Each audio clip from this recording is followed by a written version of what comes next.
Euroopa uue Bauhausi teemadega kursis olek on olnud minu üks selliseid olulisi tööülesandeid. Kui me läheme siit nüüd edasi, siis võib küsida, et mis selle Euroopa uue Bauhausi kui sellise, ütleme siis kampaania või niisuguse väärtust kogumi mõte on, ja see mõte on see, et mida me taga ajame, ongi parim elukeskkond, mille osas igalühel on omal erinevaid mõtteid, mis see võiks olla. Siin ärge võtke seda taustapilti tõsiselt, aga no ma usun, et päris paljudele eestlastele see taustapilt siin midagi sellist nagu tähendab, millel on mingisugune väärtus. Ja kui me läheme kortermajade juurde, siis see loomulikult see keskkond on midagi hoopis muud, aga kuidas siis see nii-öelda ideaalmaailm ja siis see tegelikkus kokku saavad, võib-olla see ongi siis selle minu tänase jutu mõte just selle Euroopa uue Bauhausi võtmes,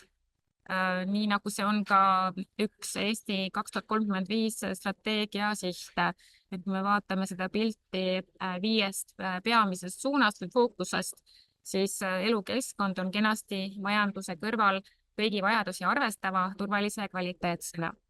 Aga siin tekitab tihtipeale kõige rohkem küsimusi just see, et kui me räägime kõigi vajadusi arvestavast ja turvalisest elukeskkonnast, siis me enam-vähem kujutame ette, mida see võiks tähendada, kui me räägime kvaliteetsest elukeskkonnast, siis nii täpselt enam seda nii-öelda sisu ei pruugita osata sõnastada ja seetõttu on läinud ka rahvusvahelisel tasandil ja Eestis sees päris tükk aega selleks, et leppida siis kokku näiteks kvaliteetse ruumi aluspõhimõtted, mis 2019. aastast, tollal kui riigihalduse minister oli Jaak Aab ja erinevate ministeeriumide inimesed siis arutasid ja leppisid omavahel kokku, mis need kvaliteetse ruumi aluspõhimõtted võiks olla. Siis samuti, kui te saate need slaidid, siis siin on olemas link, kust need alla saab laadida, aga nad kujutavad endast sellist 12 väga lihtsat, selles mõttes selgesõnalist niisugust väärtust või kriteeriumi, mida peaks iga ruumilahenduse puhul jälgima. Ja siin on selliseid lihtsamaid, mis tähendavad, et näiteks, et hea lahendus, hea ruumilahendus peab olema otstarbekas, mis on arusaadavam, keskkonna- ja kliimasõbralik ja näiteks ka ligipääsetav, aga siis on veel selliseid märksõnu siin, mis tegelikult tekitavad üsna palju peamurdmist kõigi siis projekteerimise ehituse protsessis osalevatel inimestel, mis tähendab siis kohandatavust, sotsiaalset sidusust, eristatavust, kohataju loomist ehk et inimestel tekiks selline positiivne side oma elukeskkonnaga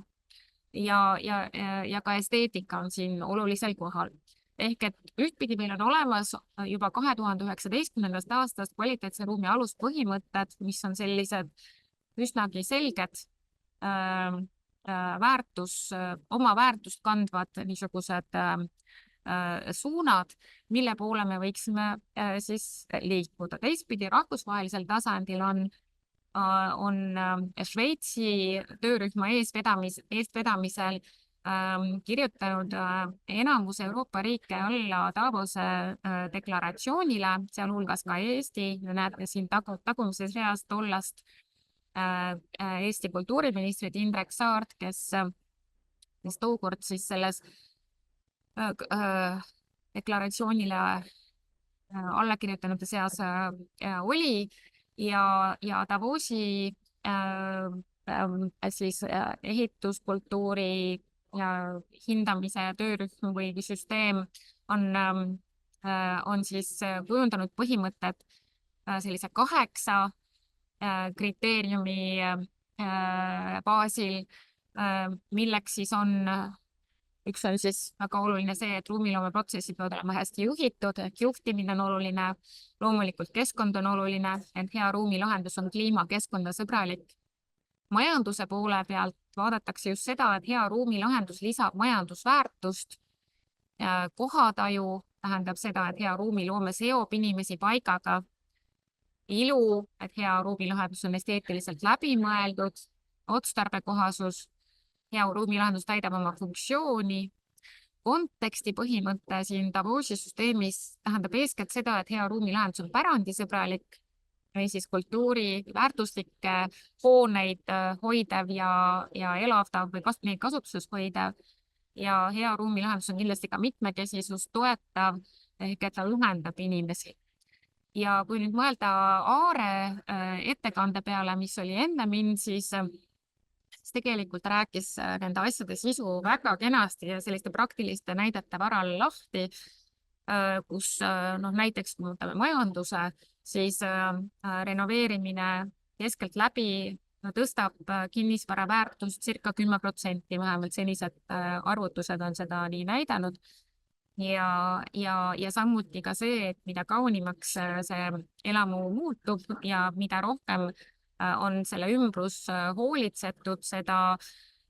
paremini seob siis see inimesi just selle paigaga ja seda omasem see kodupaik tundub. Mis veel siit edasi mõeldes ka siin Euroopa nurgas, kus me Eestiga oleme, annab ka tuge demokraatiale sellises kaudses tähenduses,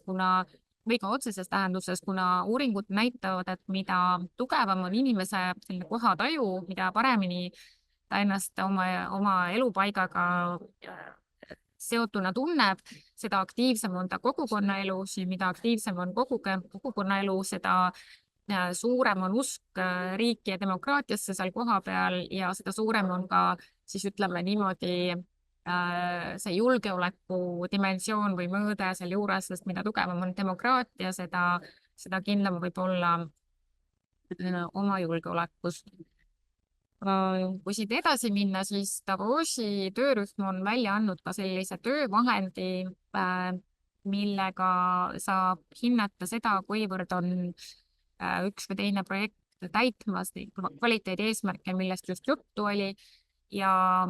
ta on selles mõttes lihtne töövahend, mis on tõlgitud ka eesti keelde, et need 8 kriteeriumi on täidetud selliste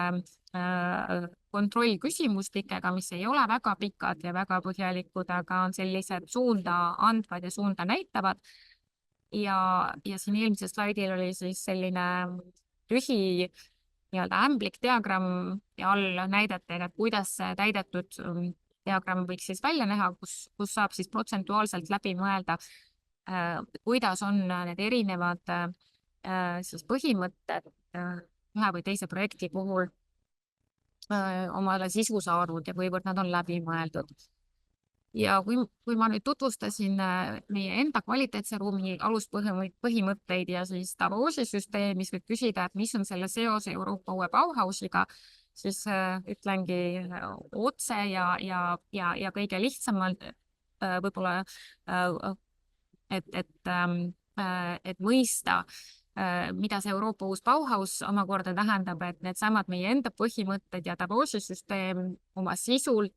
käivad täiesti sama jalga Euroopa uue Bauhausi kompassiga, mis on siis Euroopa Komisjoni poolt välja andnud, kuidas Euroopa uue Bauhausi põhilist 3 printsiipi, milleks on kaasamine, kestlikkus ja esteetika, ilu, siis kaunis eesti keeles, kuidas neid põhimõtteid järgida ja kuidas neid väärtusi ellu viia siis erinevates ruumiloome protsessides, mille hulka kuulub ka kortermajade renoveerimine. Ja loomulikult on siin tähtis see, kuidas elanikke kaasatakse kogu sellesse protsessi, et elanikud ise osalevad selles protsessis. Tegemist on mitmetasandilise koostööga, ehk et siin ka omavalitsusel on oma roll ja riigi seadusandlik raamistus ja toetused annavad siis renoveerimisele hoogu ja valdkondade ülene lähenemine, et nii nagu ka Aare jutust välja tuli, et kõik need erinevad tehnilised aspektid, pluss siis sinna juurde veel, kui me läheme hoone ümbrusesse, need maastikulised lahendused, et see kõik peab olema terviklikult läbi mõeldud. Ja Euroopa Komisjon on siis kompassile lisaks välja andnud ka sellised investeerimise juhised, mida me oleme proovinud Soft Academy projekti raames siis tõlkida nii-öelda sellesse renoveerimise keelde. nii nagu Angeelika sissejuhatuses juba ka välja tõi, meil on täna siis mõnes mõttes muudetud Euroopa uue Bauhausi põhimõtete järgimine korteriühistule lihtsamaks seeläbi, et KredExi toetuse kasutamise tingimuseks on siis volitatud arhitekti kaasamine projekteerimisprotsessi, mis tähendab seda, et kuna volitatud arhitektil on olemas pädevus Euroopa uue Bauhausi põhimõtteid järgida ja tal on pädevus siis tagatud läbi tema hariduse ja vastavuse kutsestandardile, siis tegelikult on võimalik need Euroopa uue Bauhausi põhimõtete järgimise ülesanded lükatagi heas mõttes arhitektile ja teistpidi ka siis kontrollida ja jälgida, et arhitekt Euroopa uue Bauhausi põhimõtteid siis ka selle kortermaja renoveerimise puhul projektis jälgib. Nii et üks selliseid, ütleme, Euroopa uue Bauhausi põhimõtete järgimise tagamise paremaid viise ongi kompetentse pädeva arhitekti kaasamine projekteerimise protsessi, et see muudab elanikele ja korteriühistu juhatusele selle osa siis natukene hõlpsamaks, aga samas korteriühistu ise ja elamus elavad inimesed ise, elanikud on tegelikult ju kogu selle projekteerimise ja protsessi tellijad, ehk et nemad ikkagi seavad siis nii-öelda selle nõudmise, et projekt peab siis vastama elanike vajadustele, olema kestlik ja elanike vajaduste hulka kindlasti kuulub ka see, et lõpptulemus võiks olla kaunis, nii nagu Aare Vabamägi ka väga toredate näidete abil välja tõi. Selle eest suur aitäh Aarele. Ja kui me nüüd vaatame Soft Academy tööd, siis ma väga vabandan, et siin on üks väga selline pikk paljusõnaline tabel välja toodud ja ma hea meelega pigem lihtsalt käingi sellest üle just selle mõttega, et meil on Soft Academy projekti raames kavas välja töötada või ongi juba väljatöötamisel sellised konkreetsed siis viisid ja täpsemad niisugused meetodid, kuidas neid Euroopa uue Bauhausi põhimõtteid võiks palju konkreetsemalt tõlkida siis renoveerimise keelde ja renoveerimislainesse Mustamäel Akadeemia tee ääres paikneva 4 kortermaja ja siis selle lähipiirkonna näitel, nii et see töö on meil tegelikult ees ja sellega me saame siis tulla välja tõenäoliselt siin aasta lõpupoole või järgmise aasta alguses. Ja tegelikult, kuigi ma nüüd käisin väga kiiresti kõik need põhimõtete komplektid ja selle tänase seisu läbi, siis ma kasutaksingi siinkohal võib-olla võimalust võtta mõned küsimused ja tänada teid, et kuulasite.